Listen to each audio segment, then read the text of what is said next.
Many of you responded to They Lied to You About Black Americans, Part 1. You voiced gratitude for receiving real Black history of overcoming an achievement at the highest level. There's so much more that I want you to know about Black American heroes and sheroes. Wait until you learn about Mr. Joe Toler. Black success is often steered toward sports and entertainment. Those are two areas of our greatness, and they should be part of our overcoming history. Ernest R. Davis was the first Black man to win the Heisman Trophy in 1961. He played halfback for Syracuse Orange, where his number 44 was retired. Also in 1961, he was awarded the Chi Harley Award and unanimously voted All-American. He was selected first overall by the Washington Redskins in the 1962 NFL Draft, but was almost immediately traded to the Cleveland Browns. What he could not win was his battle with leukemia. Davis died at the age of 23 before he could play a single professional game. However, his number 45 was retired by the Cleveland Browns. In 1979, Davis was inducted into the College Football Hall of Fame. Maria Louise Baldwin made Cambridge, Massachusetts her own. Born there in 1856, Baldwin was determined to become an educator. She graduated from the Cambridge Training School for Teachers, but denied a position in the integrated public schools. She moved to Chestertown, Maryland, and taught at a segregated school. On her return to Cambridge, the Black community demanded she teach at Augusta School, a well-regarded public school attended by middle-class white children. In 1889, Baldwin was appointed principal there, the first Black female principal in Massachusetts and the Northeast. As principal, she supervised white faculty and a predominantly white student body. In 2004, the school was officially named as Maria L. Baldwin School. Two of Washington, D.C.'s most famous buildings, the White House and the United States Capitol, were built in large part by enslaved Black men.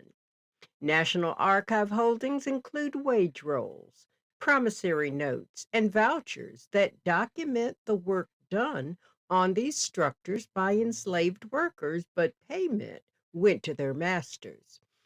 The city planners in 1791 leased enslaved workers to clear building sites for the President's House and the Capitol.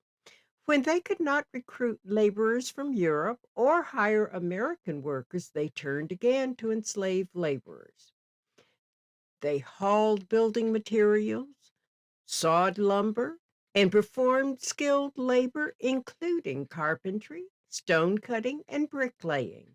The archives also identify enslaved men working between 1795 and 1800, listing the names of 122 Negro hires. Early Black settlers in California. In 1850, Nancy Ross Gooch was brought to California by a slaver. She was forced to leave her only son Andrew in Monroe, Missouri. California was a slave-free territory. A freed Nancy worked for miners and performed needed domestic chores, sewing, cooking, and doing laundry.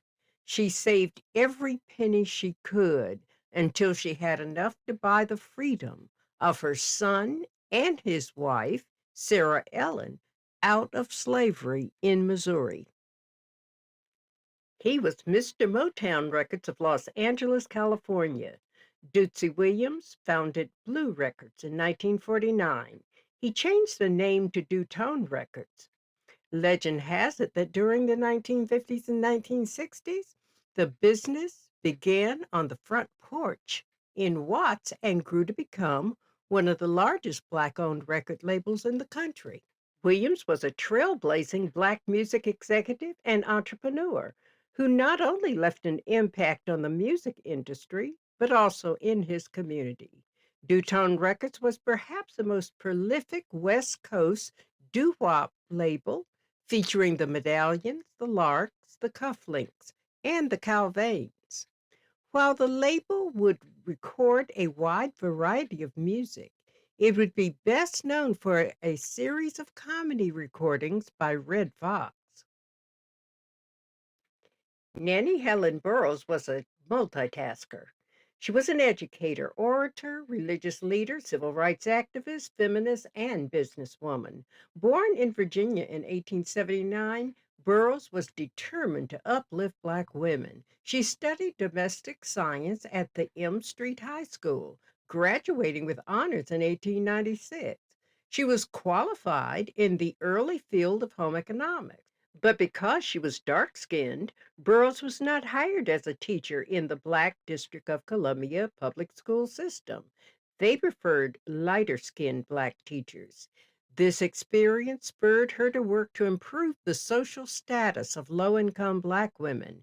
In 1909, she founded the National Training School for Women and Girls in Washington, D.C. Her objective was teaching them skills to breach the gap between race and gender. Burroughs fought for equal rights as well as opportunities for women beyond the duties of domestic housework. She continued to work until her death in 1961. In 1964, the school was renamed the Nanny Helen Burroughs School in her honor and began operating as a co ed elementary school. I introduce to you a man you likely have never heard about. He can't be found on a Google search, but Joe Toler of Granville County, North Carolina, was an extraordinary Black man. His story is poignant because Joe Toler represents thousands of successful Black people, coast to coast in America, who quietly worked to achieve their own American dreams. Hard work and determination resulted in an extraordinary farming enterprise. Joe Toler was born in 1865. His was the normal life of a young man working sunup to sundown on his parents' farm. There were no schools in his area, so Joe never attended school a day in his life. Illiterate, yet smart and ambitious, was his saving grace. We know Joe Toler's story because Dr. Annie Hilliard, as a young relative visiting the farm, later wrote Joe Toler, Life and Times, an example of prosperity despite hardship. These are her recollections of visiting the 415 acres farm. She writes, as far as one can see, beautiful fields of waving corn sway back and forth in the breeze. Tops of the tobacco stalks, over 4 feet tall, keep in rhythm as that of the corn. They raise vegetables for the table.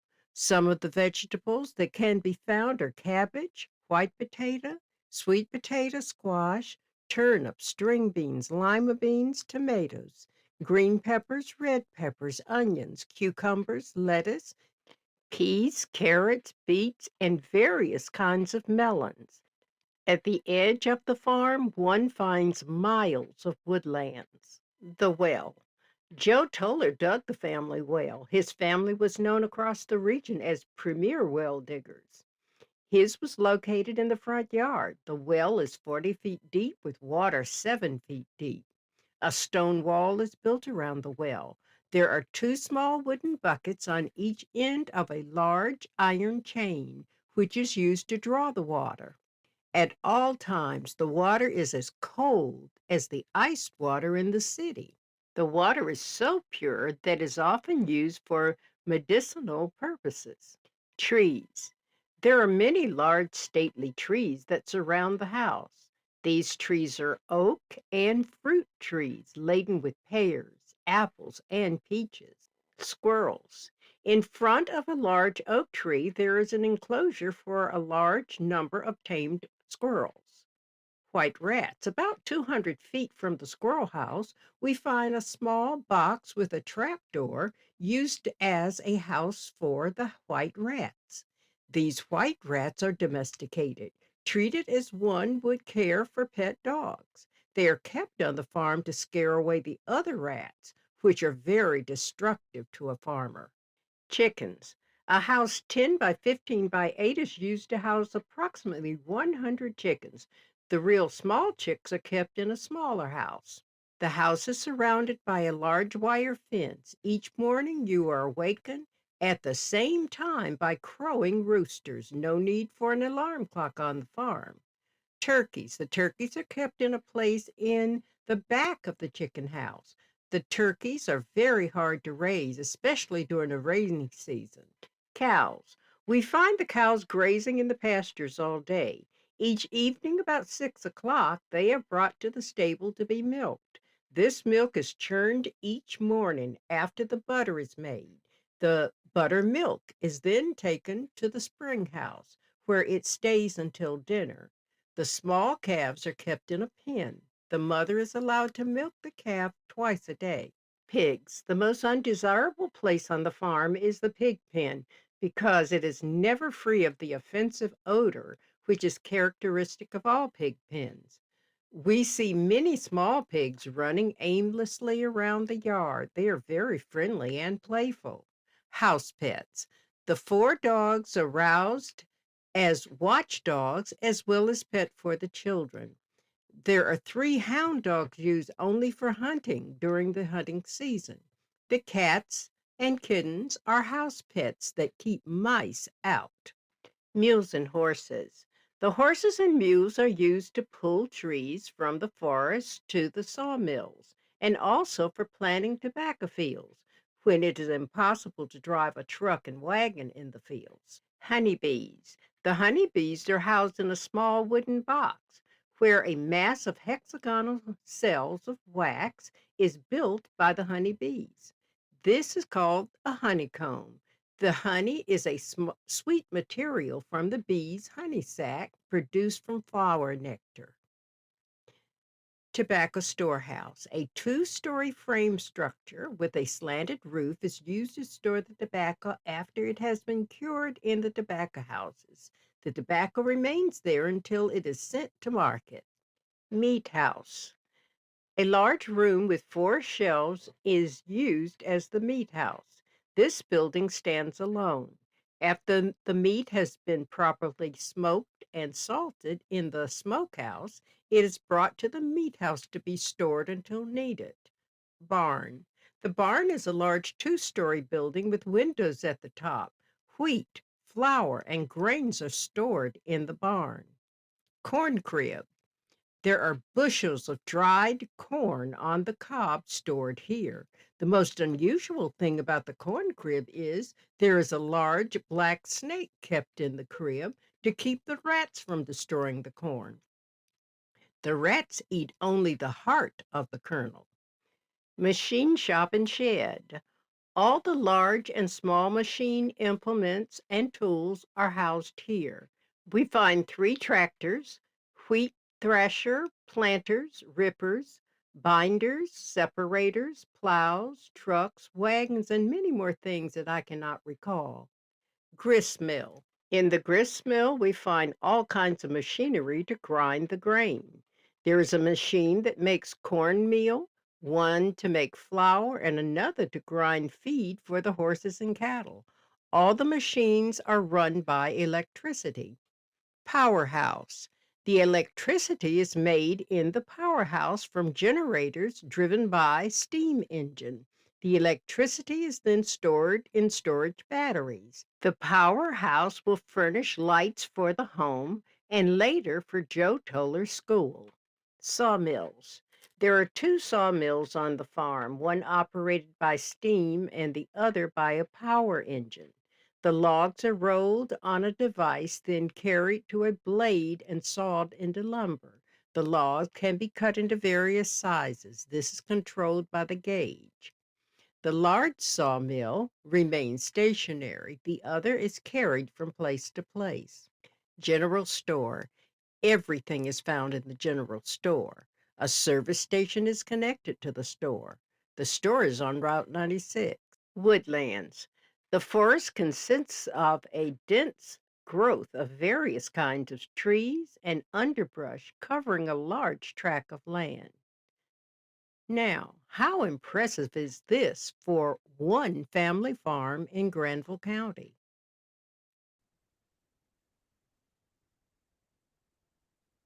Joe Toler Schools. Joe Toler owned land on Highway 96 in Granville County. And in 1938, the Works Progress Administration, WPA, offered to buy 2 acres to build a colored school. Joe Tola was anxious to do something worthwhile for his people, so he donated the land to build Tola schools. This was the segregated school where I began my education.